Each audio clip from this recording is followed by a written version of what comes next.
Santana de Parnaíba, tesouro do Brasil colonial, guardado a poucos quilômetros da maior metrópole do hemisfério sul. Enquanto São Paulo pulsa em ritmo frenético, aqui o tempo parece repousar. Basta olhar para suas vielas, para esses casarões preservados, testemunhos vivos das nossas origens. Entre as ruas coloniais de Santana de Parnaíba, ergue-se a matriz de Santa Ana, guardiã silenciosa de séculos de fé. O interior dessa igreja é sobretudo um livro aberto, em suas paredes, em seus altares, em seu silêncio sagrado. Encontramos páginas escritas, não com tinta, mas com lágrimas, promessas, alegria e gratidão. O olhar é logo atraído para o altar-mor, aqui, em madeira talhada, onde repousa a imagem da Senhora Santa Ana, ensinando à Virgem Maria, ainda menina, os primeiros passos da fé. É um altar que não apenas adorna, mas catequiza. Suas formas barrocas simples e ao mesmo tempo ricas em simbolismo falam de um povo que, mesmo em meio às durezas da vida colonial, ofereceu a Deus o melhor de suas mãos e de sua devoção. Ao mesmo tempo em que se contempla tanta grandeza e beleza, é impossível não notar a marca dos tempos. Aquilo que hoje se vê escurecido, como se tivesse sido propositalmente recoberto por betume, outrora reluzia em dourado. Poluição do rio Tietê, que infelizmente atinge essa cidade tão encantadora e impregnou as obras com essa tonalidade escura e uma textura pegajosa, infelizmente perceptível ao simples toque das mãos. Aqui a beleza não serve apenas aos olhos, mas conduz ao coração e a Deus. Nesse ano de 2025, a Matriz de Santa Ana celebra não apenas seus 4 séculos como matriz, mas também sua missão de igreja jubilar no Jubileu da Esperança da Diocese de Jundiaí. Um marco de fé e cultura, onde os peregrinos encontram graça, indulgência e o calor da devoção a Santa Ana, a avó de Jesus. Vai querer saber mais? Acompanhe-nos na visita a esse esplêndido tesouro da nossa fé.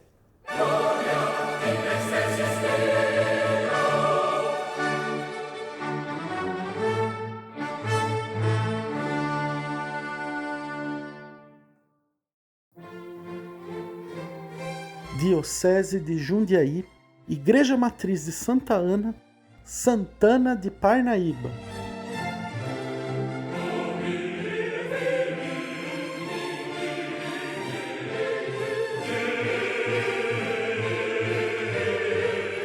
Daniel Martins, o que significa essa joia que é essa igreja para a cidade de Santana do Parnaíba? Então, o significado maior está embutido no nome da cidade, né? Então, Santa Ana do Parnaíba significa apontar 2 caminhos para a cidade. Um é o caminho indígena, que é a palavra Parnaíba, que tem a ver com o rio Tietê, que no trecho aqui da cidade é de difícil navegação. Então, nas épocas de seca, esse rio abaixava o seu nível e apareciam no meio dele pedras intransponíveis, né? Então, Parnaíba. E Santa Ana, que é a avó de Jesus, a mãe de Maria, é esse ponto de contato entre a cultura europeia e a cultura indígena. Esse povoado de Parnaíba, que começa numa fazenda da família Fernandes, ela começa com essa fazenda e com o passar do tempo, por exemplo, a Susana Dias teve 17 filhos. E que é considerada a fundadora da cidade. Exatamente. O marido dela pede essa fazenda para o representante da capitania de São Paulo e acaba não conseguindo constituir a família, a propriedade em si, porque ele falece antes. Aí quando ela termina a consolidação, ela se muda para cá, ela se casa com o sogro de um dos filhos, em segundas núpcias, e que inclusive esses filhos vão fundar outras cidades aqui do entorno, né? Inclusive Jundiaí, né? Exatamente. E aí esse povoado, que começa inicialmente como uma fazenda, ela se estrutura de uma maneira, com a chegada de outras pessoas, a se transformar numa vila, né? Numa cidade. E inicialmente esse povoado era composto de 4 capelas, né? nós temos a capela de Araçariguama, a capela de Barueri, a capela de São Roque e a capela de Santa Ana, que em 1625 é elevada à categoria de matriz. Esse espaço que a gente está é ocupado por volta dos anos 40 e 50 do século XVII. 1643 eles vêm para cá. Aí o que a gente tem ao longo do século XVI, XVII, XVIII é a mudança nos estilos, tanto arquitetônico quanto da feitura dos retábulos. Na Capela Mor, a gente tem a mesa, que é o altar, e atrás do altar é o retábulo. E aí normalmente esse retábulo é feito de madeira policromada. Então a gente tem detalhes que são pintados em dourado, e em algumas regiões do Brasil tem o ouro mesmo, né, empregado. E no nosso caso aqui a gente tem duas técnicas, porque a gente tem esses retábulos laterais, que são de uma técnica chamada neoclássico, e o retábulo principal, que é rococó. No século XIX ela vem toda abaixo, fazem o processo para tentar arrecadar fundos para a reconstrução dessa edificação, né? E entre os espaços aqui, entre os vãos vazios da fachada e das laterais, nós tínhamos os espaços para os 4 evangelistas. E aí acabou que numa chuva dessa de vento, só restou uma, que é o que está perto da Torre Sineira lá. E aí no frontão da igreja mesmo, na parte mais alta, acima onde está o óculo, que é o que ajudava a iluminar, nós tínhamos um relevo, que a princípio era uma Nossa Senhora com manto. Na fachada a gente tem o rapapé. Então você tem aquele ferrinho ali que é para rapar o pé, para não encher o templo de barro. Né? Aí entravam os pé rapados. Exatamente.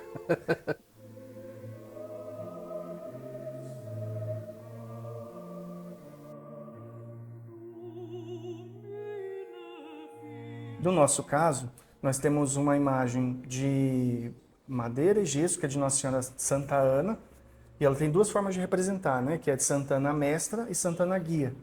Santa Ana Mestra ela está ensinando a Maria e Santa Ana Guia ela está conduzindo a Maria. Então, no nosso caso, é Santa Ana Mestra. Provavelmente do século XIX, de uma origem nordestina, a Nossa Senhora Santa Ana. Os traços lembram um pouco, né? O São Joaquim e o São José. E aí você tem outras imagens aqui na nave principal. A gente tem esses retábulos laterais com santos de roca, que são esses mais leves para procissões. E a gente tem alguns de terracota, ou argila, né, que é o São Benedito, por exemplo. Que aqui a gente era um dos pontos, dos expoentes da produção de imaginária sacra. Com o mosteiro de São Bento instalado aqui. Esse mosteiro de São Bento era como se fosse uma escola produção eles de imagens. Aqui né? no centro da cidade uma chácara monástica e é desenvolvido a partir deste mosteiro uma técnica de feitura de imagem sacra que a gente chama de escola. É escola no sentido do estilo. Sim, sim. Então você tem uma profusão de santeiros depois da passagem de um grande escultor, que é o Frei Agostinho de Jesus nas nossas terras, de outros que a gente não tem necessariamente assinatura. Existe também, pelo que eu ouvi dizer, estudos que mostram que o barro da imagem de Aparecida é o mesmo que do encontrado aqui às margens. Esse tipo de estudo, infelizmente, não foi permitido. Porque a Nossa Senhora Aparecida ela sofreu um espatifouço, né? Teve um atentado. E aí foi a Maria Chartoni, do MASP, que fez o processo de restauração, e ela pegou o material para fazer uma análise. Então ela viu que já era uma terra mais porosa, ela não teria sido feita para confecção, né, para ser uma Nossa Senhora da Conceição, uma imagem negra, ela escureceu por conta de propriedades do Rio, Paraíba do Sul, e foi nesse sentido que ela fez, né, para ver que material que ela podia usar para recompor essa imagem. Se a gente, hoje em dia, conseguisse extrair um pedacinho para fazer essa análise, possivelmente a gente encontraria materiais aqui da região. Então, a matéria-prima basicamente extraída das terras parnaibanas. Apesar da diferença secular aí entre a vida do Frei e a localização da imagem Nossa Senhora da Conceição Aparecida, você consegue identificar alguma padronização. Tem alguns pesquisadores que apontam, porque o Frei Agostinho também morou em Caçapava. Então, na proximidade por ali, talvez a difusão dessa técnica, dessa escola parnaibana, teria influenciado esse santeiro de Caçapava. E uma maneira de você ostentar naquela época era fazer passeios públicos. Então, as cidades em si, elas são cidades de final de semana. Então, durante a semana, eles ficavam nas roças, nos sítios, que é Jundiaí, Jundiuvira, a Serra do Japi, Pirapora, Araçariguama. E aí, para mostrar sua riqueza, eles vinham em festas organizadas pela Igreja Católica. Então você sempre tinha uma igreja que era uma igreja bonita. Exatamente. Que tinha uma... Até fizemos um programa, você precisa ver esse, você não viu ainda, viu? Um programa sobre a Catedral de Jundiaí, em que nós falávamos a respeito disso, né? De uma visita de Dom Pedro II, em 1846, 47, a Jundiaí, e um dos seus acompanhantes falava que a igreja matriz de Jundiaí era bonita demais para uma vila tão pobre. Que é justamente isso, né?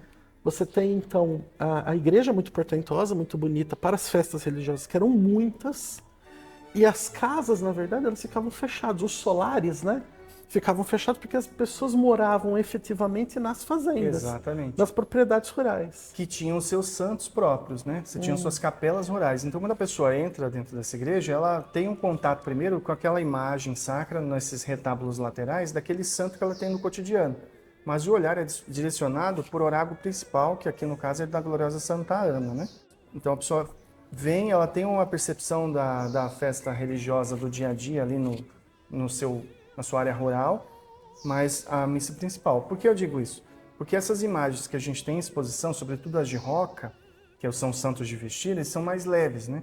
Justamente para a organização dessas procissões que aconteciam com maior ocorrência durante o período colonial, imperial, e que percorreu enormes percursos, porque né? é justamente esse momento que as pessoas se viam. A igreja não é um local da manifestação da fé, mas é um local da manifestação de toda uma cultura, né? de todas as expressões culturais da época. Mais do que isso, assim, o final da construção dessa igreja para fazer a cobertura com as telhas foi um esforço da cidade inteira.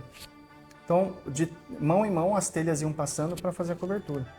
Então a gente tem a documentação dos operários que estão trabalhando, mas eram poucos, né? Mas a gente tem também notícias de jornal que dão conta desse esforço comunitário para sair a construção da igreja, para finalizar, né? Além de tudo, você tem, então, de todas essas questões culturais, sociais, mas também tem a solidariedade, o trabalho da comunidade para a construção, literalmente, do templo, né?